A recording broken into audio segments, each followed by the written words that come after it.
ladies and gentlemen. We are here today to debate on the motion, this House believes that denial of crimes of communist regime should be illegal.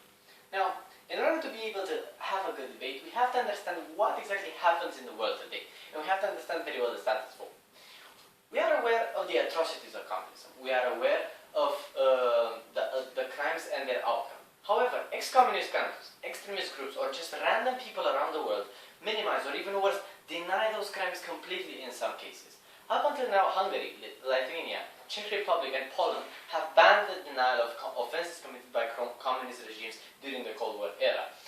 The European Commission has turned down calls from 2 former Soviet republics and 4 former socialist states to equate communist regimes' repression with Nazi war crimes. The great debate in today's society on this theme stands around the question: can communist crimes be compared to the Holocaust? Can those who built Auschwitz can be equated with the ones who liberated? Now, we have to keep in mind the fact that the total number of victims caused by communist regime crimes is somewhere around 100 million deaths. This is an astonishing number, the greatest in history. Now that we have understood this, I will move on to my constructive, and I'll have 3 major points. Firstly, I'll make a comparison with the crimes of the Holocaust, and explain how even if how exactly because the Holocaust is in the situation of that denial of crimes of Holocaust is illegal, we should approve this motion. Secondly, I will talk about how denial hurts a certain part of the population and how we should apply in order to have a positive effect on a psychological level for the population. And thirdly, I'll talk about forbidding and how forbidding in this very case is preventing, and how we shall prevent development of other extremist groups in our society, and we will be able to have a more balanced political and actual life by itself. Now, firstly, moving on to my first point on comparison with the crimes of the Holocaust. Now, factually speaking, the crimes of communist regimes were the greatest mass killing ever. Nothing is compared to them. Even if we take the most pink, unrealistic statistic, it still exceeds by far the number of deaths caused by the Holocaust. Now, we see today that all over the world, the crimes of the Holocaust are considered a crime, and denial of them also a crime. So, we see that if we have a certain mass killing that is even worse, and it is acknowledged to be even worse, we say that it would be only ethic that we acknowledge this fact and approve this motion, and make the crimes of communist regimes equate with the crimes of the Holocaust.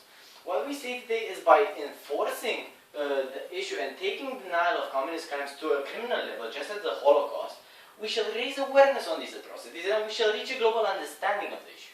Because the real impact of this is that this global understanding may stop those tensions caused by denial of crimes of communism. Because when everyone is able to understand those facts, when everyone is able to understand that those crimes exist and those crimes will always be remembered in history, then we will be able to reach a no tension moment. And this is my second point about denial and how it hurts the population.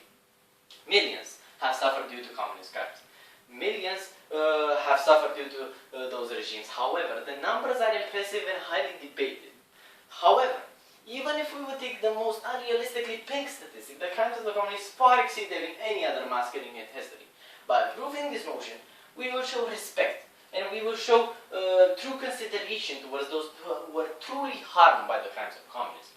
And thus, we will create a positive psychological effect in the population. Because people, it is a very simple mechanism. People will see that the state, the agent that represents them and ought to protect them, will see that they have suffered, and they will acknowledge that they have suffered. And they will see, the state will see that people deny that fact, that people deny their suffering.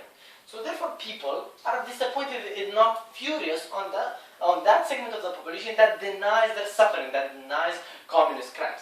When the state, the most trustworthy agent in the world, and when the state actually enforces this by law and reduces or actually eliminates the number of denials of communist crimes, the people will have more trust in the state and will see the state better, exactly because they will see that the state has acknowledged their suffering, and the state has acknowledged the fact that they have suffered for a purpose and because of communist crimes and communist regimes. And now, thirdly, on my third point about forbidding is preventing. Now, ladies and gentlemen, trouble and crisis are a common thing in today's society.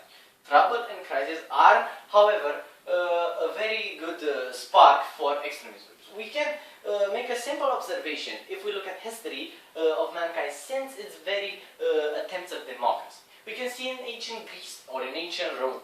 Now, in times of crisis, leaders or groups arise and by extremist movement gain popular trust because of the desperate situation, take desperate action and then seize the power and never leave and cause crimes just like the communist regimes.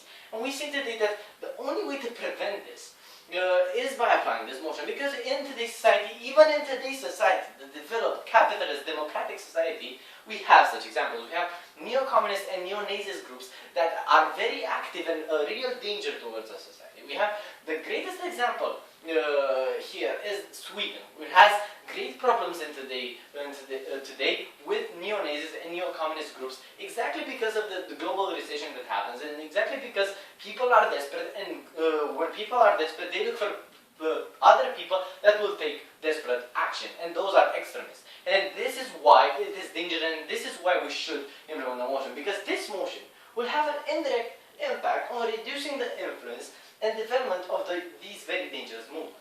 It is crucial that we take this measure in order to prevent them from increasing their popularity. Because if their popularity increases, then they may have a stronger word in the political stage, and then we risk to have extremist regimes in democratic countries that will suffer because of those regimes. And now, what do we have at the end of the day? We have three major reasons for which this motion has to be approved. Firstly, and most importantly, we have the Holocaust. We have the fact that Holocaust crimes are already in the situations, are already under the incidence of this motion. And we see that if we have the kinds of communist regimes that are even worse, factually speaking, than the Holocaust, we say that it is only moral and legitimate that we make them the same. The opposition may come and say, oh, but you know, but on the Holocaust we have an agreement, on the communist crimes there's still a debate. Well, we had this debate for 20 years, and nothing good has ever come out of it. We have to take action. We have to take the first step towards eliminating this debate, eliminating tensions from our society, and this is the second large benefit, because this is the first step towards global understanding of this issue, of this problem that is the crimes of communist regimes. Secondly, about the population, we will have a positive psychological impact on the population, and furthermore, we will have the population that will trust the state more because the state will acknowledge their suffering. And thirdly, we will prevent the development of extremist groups, and we will prevent extremist groups from gaining more power. We will cut the evil from the root. Ladies and gentlemen, for all those reasons, it is clear that you have to approve this motion.